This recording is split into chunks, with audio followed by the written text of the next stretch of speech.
Brandon Land here from runnersfeed.com with another episode of Runners Feed Live. Today we're chatting with University of Notre Dame stud and my fellow Canadian buddy here, JP Mallette. Thanks so much for joining us this morning, JP. Yeah, no problem. Cool. Okay. So we're gonna dive right in here, and I know you probably don't want to talk about regionals. I know you were the last man out in the 1500, but maybe just take us through how that was and if it was Heartbreak City for you. Yeah, it was all right. I wasn't too upset after the race. I was pretty content with how I ran. I raced really competitively. Got myself out there, and prelims were good, and then the quarterfinals they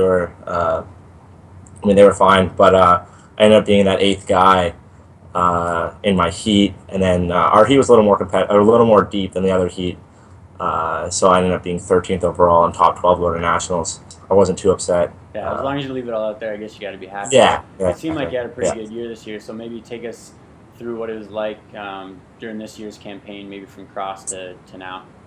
Yeah, well, cross country, I was injured. I only ran once, and my first race, my only race, I was pretty happy with it, and then things got kind of rough. It was diagnosed as a stress reaction, so I ended up taking the cross country season off, and did some cross training, and then started off for indoors. And indoors was like a big turnaround year for me. Definitely. I ran well for the team. And then outdoors, I just continued on from the indoor season, so Yeah. it was good. So from here, might you be running summer track, coming back to Canada? Yeah, right now, so I'm back home now, and I plan on doing maybe a couple races. I'm not going to take it too long. I mean, it was a long season from indoors to outdoors, and For sure. you just keep going, basically. But yeah, I think I'm going to do 3 more races near the end of June, and then take a couple weeks off, and then start cross-country training. So Cool. So switching gears here a little bit, maybe take us through a day in the life of JP Mallette at the University of Notre Dame.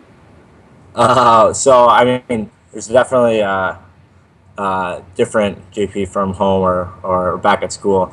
At school, typical day, class all day, and then practice at 3:30.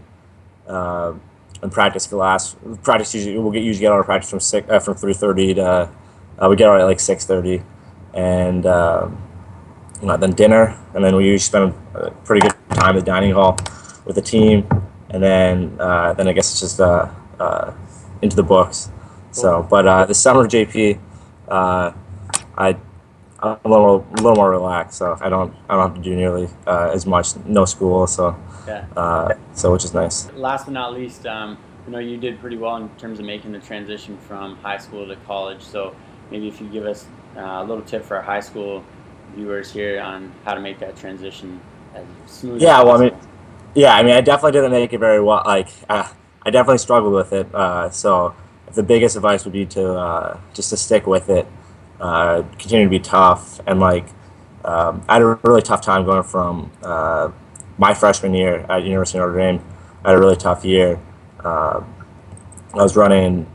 I mean, the fastest I ran. The fastest I ran indoors last year was like a 4:17 mile. This year I ended up running like 4 flat, and then last year I didn't even make the regional meet, and this year I was 13th. So you just have to continue to fight and believe that you can do it. Definitely helps with like a good family and good friends and a good coaching staff. But the main thing is just don't get down on yourself. So. Cool. Well, it seems you're wise beyond your years, definitely. Yeah, I know that. So we appreciate you taking the time to chat with us today, and I think a lot of people get something out of this interview. So thanks again, and maybe we can chat maybe around nationals for Canadians. Yeah, I appreciate it. Cool. Thanks again. Take care, So. JP. All right, bye.